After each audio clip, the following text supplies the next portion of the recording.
दोस्तों, आज के समय में हमें सिखाया जाता है कॉम्पिटिटिव होना, हर पल मेहनत करना, एक्स्ट्रा एफर्ट्स डालना और हर एक पल का हिसाब रखना।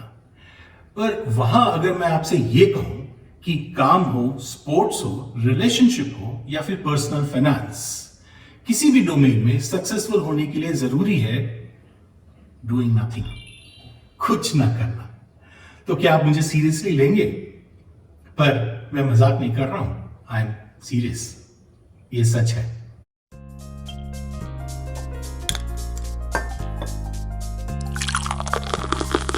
मैं सीधे पॉइंट पर आता हूं।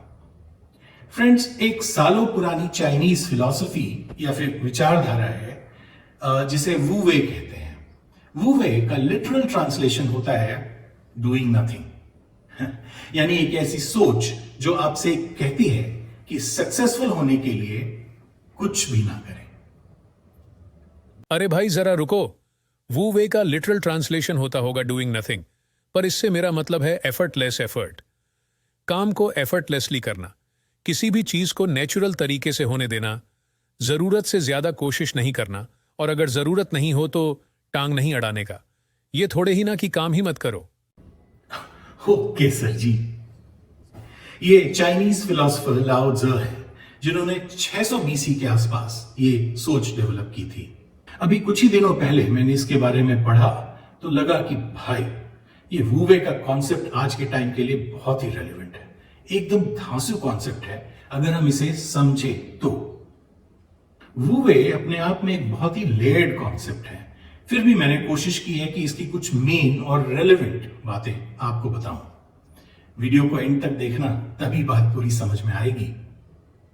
वू वे का मतलब है चीजों को वैसे ही होने देना जैसी वो होती हैं, न कि फोर्सफुली उन्हें उस तरह से बनाने की कोशिश करना जैसा कि हम चाहते हैं। इसका मतलब है लाइफ के नेचुरल फ्लो के अगेंस्ट काम करना बंद करना।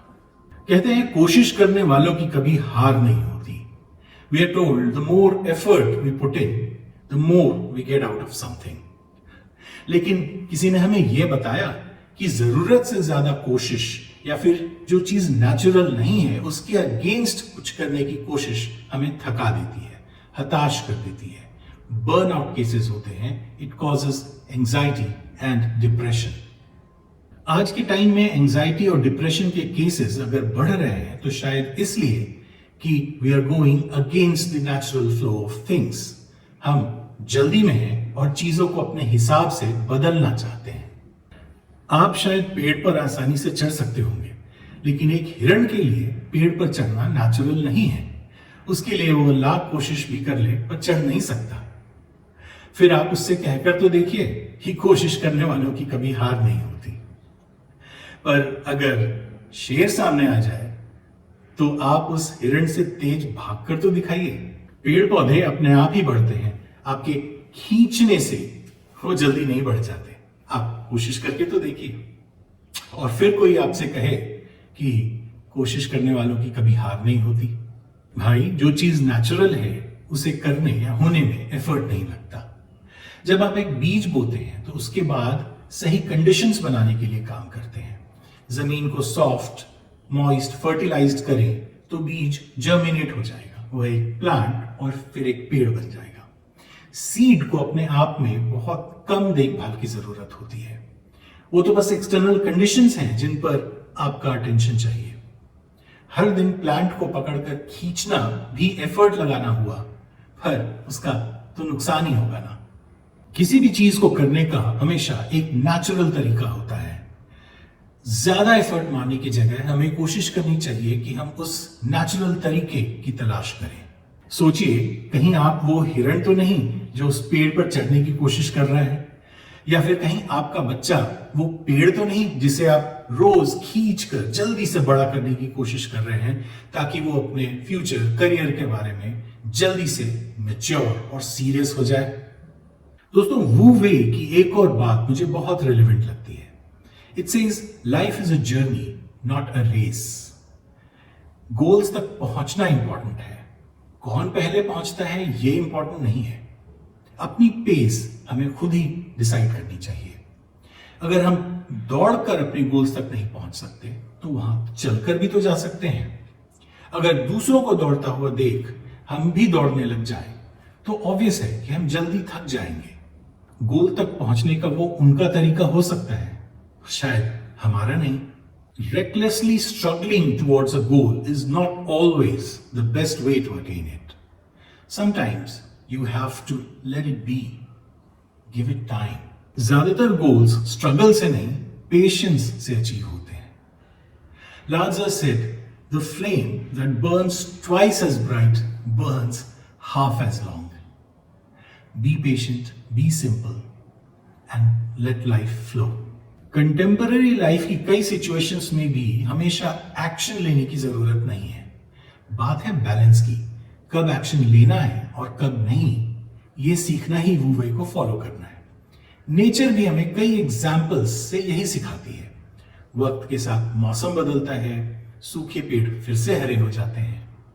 समय के साथ हालात, सर्कमस्टांसेस बदलते हैं और कई चीजें या कहें प्रॉब्लम्स अपने आप ही सॉल्व हो जाती हैं। अगर आप स्टॉक मार्केट या म्यूचुअल फंड्स में इन्वेस्ट करते हैं तो आपने एक्सपर्ट्स को यह कहते जरूर सुना होगा, स्टे इन्वेस्टेड। वेल्थ क्रिएशन के लिए हर महीने म्यूचुअल फंड या स्टॉक मार्केट में थोड़े थोड़े पैसे डालते रहें। हर दिन अपने म्यूचुअल फंड के परफॉर्मेंस या अपने पोर्टफोलियो के गेन और लॉस को देखकर परेशान या खुश होने से कुछ नहीं होगा। मार्केट के her up and down movement पे एक्शन लेना सही नहीं है। लॉन्ग टर्म में सक्सेस या वेल्थ क्रिएशन का सीक्रेट फॉर्मूला यही तो है। यह है वू वे यानी एफर्टलेस एफर्ट का एक मॉडर्न एग्जाम्पल। वू वे की एडवाइस है कि कई बार कुछ एक्शन लिए बिना ही हमें चीजों को वैसे ही होने देना चाहिए जैसा कि प्रकृति या फिर यूनिवर्स चाहती है। फिर जो होगा वही नेचुरल आउटकम है। हो सकता है कि हम उस आउटकम से खुश या संतुष्ट ना हो, कंप्लेंट करें, रिग्रेट करें, पर अगर बाद में सोचें तो लगता है कि शायद जो हुआ वही सही था। ऐसा कई बार होता है ना। फिर यह भी तो है कि कुछ ना करने की जगह अगर उस समय हमने कोई एक्शन ले लिया होता तो क्या गारंटी है कि उसका आउटकम बेहतर होता? शायद हम और ही कोई कॉम्प्लिकेशन खड़ी कर लेते। वू वे हमें यह बताता है कि आउटकम्स हमारे कंट्रोल में नहीं होते। हमारे कंट्रोल में है हमारे थॉट्स और एक्शंस। जब तक हम रिजल्ट्स या आउटकम्स के बारे में सोचकर कुछ करते रहेंगे, हम प्रोसेस पर कंसंट्रेट नहीं कर पाएंगे। हम रिजल्ट्स या आउटकम को कंट्रोल करने के लिए एक्स्ट्रा और अननेसेसरी एफर्ट्स डालते रहेंगे और अपने आप को स्ट्रेस आउट करते रहेंगे। रिजल्ट्स पर फोकस ना करके प्रोसेस पर फोकस करना ही वू वे को फॉलो करना है। एफर्टलेस एफर्ट है। आपने सुना होगा being in the zone, being in the present, living in the moment, being one with the task at hand and not thinking about future और पास्ट। कंटेम्पररी वर्ल्ड में इस बात का बहुत रेलेवेंस है और शायद इसलिए आजकल एथलीट्स की ट्रेनिंग और उनकी मेंटल कंडीशनिंग इसी बेसिस पर की जा रही है। एथलीट्स में ये बात ऑब्जर्व की जा रही है कि कंपटीशन में जीतने के फोकस की वजह से ट्रेनिंग में वो इतना ज्यादा एफर्ट डालते हैं कि एक्चुअल कंपटीशन आने तक बर्न आउट हो जाते हैं। स्पोर्ट्स में तो इस कॉन्सेप्ट का इंप्लीमेंटेशन किया ही जा रहा है। एजुकेशन, कॉर्पोरेट वर्ल्ड और बिजनेस में भी इसे यूज करना चाहिए। एंजाइटी, डिप्रेशन के केसेस काफी कम हो जाएंगे। वो वे जिसका लिटरल ट्रांसलेशन हो सकता है नॉट डूइंग एनीथिंग या कोई कोशिश नहीं करना, पर इसका मतलब लेजीनेस बिल्कुल भी नहीं है।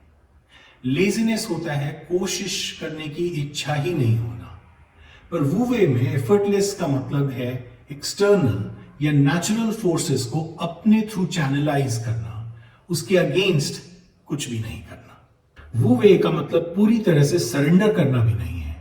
इसका मतलब है बेहिसाब और पूरी ताकत लगाकर कोशिश करने की जगह सही समय पर, सही जगह पर और सही मात्रा में एफर्ट डालना।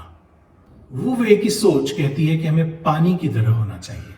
पानी सबमिसिव है, सॉफ्ट है, फ्लेक्सिबल है और आप अगर इसे नाइफ से काटें तो ये रेजिस्ट भी नहीं करता। जिस बर्तन में डालें उसका शेप ले लेता है। पर वहीं दूसरी ओर पानी की पावर से कौन वाकिफ नहीं है। बहता पानी रेजिस्ट नहीं करता, और पत्थरों के बीच अपनी जगह बनाता हुआ निकलता जाता है।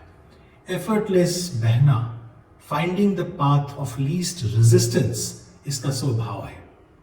सॉलिड रॉक के ऊपर बूंद बूंद पानी भी लगातार गिरे तो विथ टाइम उसे भी इरोड कर देने की पावर है इसमें। Effortless action yet very powerful. So friends, हम तो वो प्रजाति हैं जो वीकेंड पर क्या करें उसकी प्लानिंग कर ही अपने आप को स्ट्रेस आउट कर लेते हैं। यानी छुट्टी, अनवाइंडिंग, वीकेंड को एंजॉय करने में भी एफर्ट। सोचे तो कितनी फनी बात है। We are masters at making life harder than it is, but we forget that we also have the power to do the opposite. Wu Wei reminds us that we all need to make life a little bit simpler, to try without trying, to be like water, to act effortlessly. अगर बात अच्छी लगी हो तो इस video को like करें और शेयर करें। अगर सब्सक्राइब नहीं किया तो फौरन डीकेस क्लब की मेंबरशिप ज्वाइन करें और इस माइंडफुल लिविंग की जर्नी में हमारे साथ जुड़ जाएं। सेला बेलवी, लाइफ इज ब्यूटीफुल। चीयर्स।